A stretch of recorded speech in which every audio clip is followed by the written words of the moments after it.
예, 안녕하십니까. 유기농부 임성준입니다. 네, 오늘은 여러분과 더불어서 이 장마가 막 시작되었기 때문에 이제부터는 탄저병에 대한 방제가 굉장히 중요해졌습니다. 지금까지는 뭐 올해 같은 경우에 그래도 비가 가끔 와줘가지고 벌레 피해도 그렇게 많지 않았던 것 같고요. 생육도 잘 진행이 된 것 같습니다. 그렇지만 이제까지 잘 키워놓은 고추를 앞으로는 잘 수확을 해야 되는데 이 탄저병이 제일 문제죠. 이 탄저병을 어떻게 하면 그러면은 방지할 수 있느냐?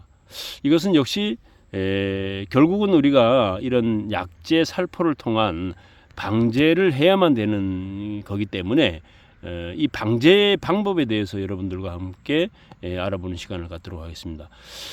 먼저 약제를 살펴보면은 뭐 친환경 하는 우리 같은 유기농이나 무농약을 하시는 분들은 농약을 사용할 수 없기 때문에 친환경으로 등록된 자재를 사용을 해야지 되겠죠.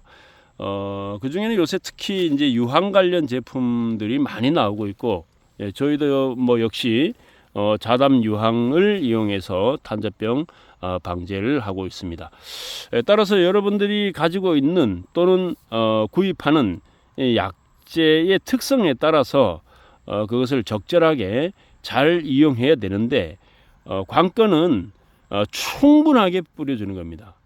물론 지파렐리를 가지고 뭐 이렇게 고농도로 해서 살포하시는 분들도 있는데 사실 탄저병은 걸리고 나서 치료하는 게 문제가 아니고 걸리지 않도록 하는 것이 가장 중요하기 때문에 보호성이 강한 그런 자재를 이제 주로 많이 사용을 하죠. 따라서 보호성이 강한 자재는 주로 보면 이 도포, 즉 이런 잎이 이제 이렇게 여기에 완전히 이렇게 쌓는 한 막을 형성하는 그런 이제 형태의 자재들이 많이 있습니다. 이런 자재들은 좀 충분히 쳐줘야 그리고 이 속에까지 충분히 묻도록 쳐줘야 역시 방제가가 높아진다. 이 점을 염두에 두시고 방제를 위한 옆면 살포를 할 때는 가급적이면 고운 이런 자재의 우리가 살포기 고운 살포기를 좀 이용해 가지고 구석구석 이런 데까지 충분히 잘 들어갈 수 있도록 그렇게 해주시길 바라고요. 그 다음에 이제 이 자재를 어떤 걸 쓰느냐가 중요한데 우리가 쓰는 이 유기자재는 뭐 한정되어 있고 친환경 자재로 등록된 걸 쓸 수밖에 없지만 일반 관행농을 하시는 분들은 농약방에 가서 농약을 사실 때 반드시 그 농약방에 계통이 다른 약재를 3가지를 달라고 이렇게 주문을 하시기 바랍니다. 계통이 다르다는 것은 우리가 쉽게 얘기하면 이 종자도 여러 가지가 있지 않습니까? 이 종자가 다 틀리듯이 농약도 그 가지고 있는 어떤 물질이 다 다릅니다. 그래서 왜 그러면은 이 다른 걸 써야 되느냐 하면은 어떤 약재를 한번 쓰게 되면은 이렇게 탄저균의 내성이 바로 생겨버립니다. 그래서 탄저균이 그 다음에 또 같은 약재를 쓸 경우에는 탄저병에 걸릴 확률이 더 높아지죠. 꼭 그렇다는 것이 아니라 따라서 계통이 다른 약재를 쓰게 되면 요 약재에는 내성이 생겼으나 또 다른 약재를 또 그 다음에 사용하기 때문에 탄저균이 거기에 대한 내성을 또 갖추지 못하게 되는 거죠. 이렇게 해서 교호로 3가지 정도를 교대로 살포를 해주시는 것이 가장 탄저병 방제에는 효과적이다. 모든 전문가들이 이렇게 얘기를 합니다. 따라서 여러분들이 농약방 가가지고 그냥 탄저병 약 주세요 하지 마시고 반드시 계통이 다른 약재로 탄저병 약재 3가지를 주십시오라고 말씀을 해서 가지고 오시기 바랍니다. 그리고 이제 그 다음에 탄저병을 그러면은 방제하는 방법과 시기 이건 어떻게 되느냐? 이게 지금 참 중요합니다. 약제도 중요하지만 이것도 중요한 게 우리는 어쨌든 탄저병은 걸리지 않도록 하는 게 중요하죠. 걸린 다음에는 뭐 참 약재를 치료가 가능한 것도 있지만 참 어렵습니다. 그래서 한번 탄저병에 걸리면 자꾸 번지게 되죠. 따라서 걸리지 않는 것이 능사인데 걸리지 않게 하는 방법은 미리미리 보호해서 살균 하는 방법밖에 없습니다. 그렇다면 그러면 이제 언제 해느냐? 예, 비가 오기 전날, 비가 온다 그러면 미리 살포를 해서 탄저균이 붙지 못하도록 하는 게 가장 중요합니다.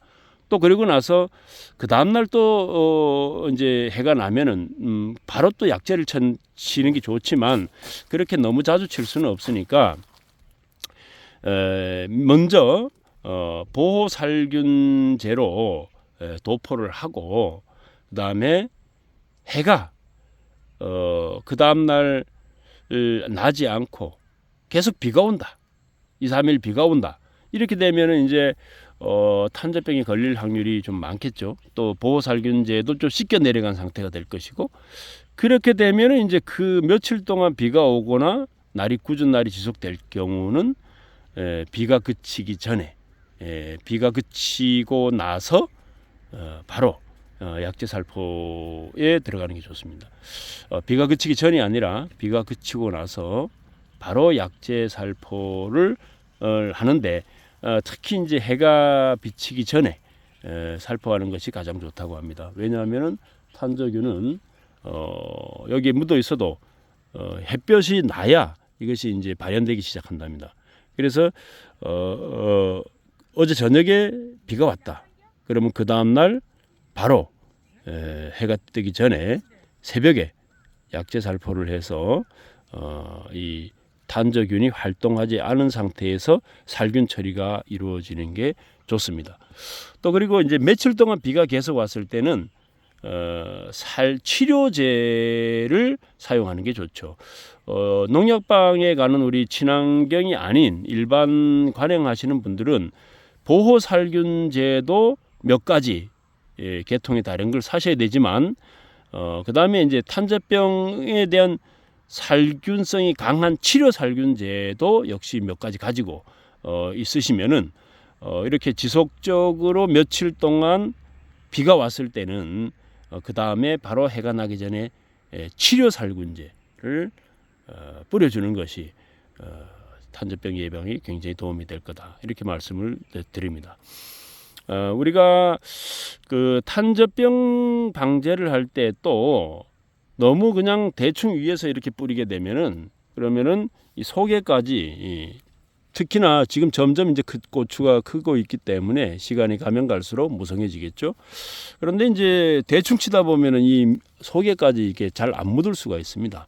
따라서 약재를 좀 충분히 타가지고 충분하게 뿌려주는 것이 뭐 2번씩 뿌리라는 얘기가 아니라 한 번을 뿌리더라도 충분히 골고루 묻도록 그렇게 뿌려주는 것이 탄저병 방제에는 효과적이다라는 말씀을 드리면서 특히 이제 탄저병 방제할 때는 뭐 이런 총체벌레는 우리가 항상 또 방제에 들어가야 되니까 그 약재도 같이 사용을 하시고요. 또 그다음에 이제 이 진딧물은 뭐 이렇게 우리가 지금 현재 장마철이 되면은 뭐 크게 문제가 되질 않죠. 물론 하우스는 문제가 되겠지만 따라서 노지 상태에서는 이제 총체벌레약, 그다음에 탄저병약, 그다음에 이제 뭐 영양제를 쓸 수도 있겠죠. 뭐 이것저것. 그렇지만 칼슘제 효능은 썩 권장드리지는 않습니다. 칼슘제는 가급적 단용으로 사용을 해주시고요. 지금 현재 이 날씨가 올해 같은 경우는 상당히 이렇게 지금까지는 잘 해줬습니다만 올해 아마 그 장마가 오래 지속된다. 또 비가 많이 온다. 이런 예보가 있기 때문에 여러분들께서 적절하게 탄저병 방제 꼭 신경 써가지고 해 주시길 바라며 오늘 영상 마치도록 하겠습니다. 감사합니다.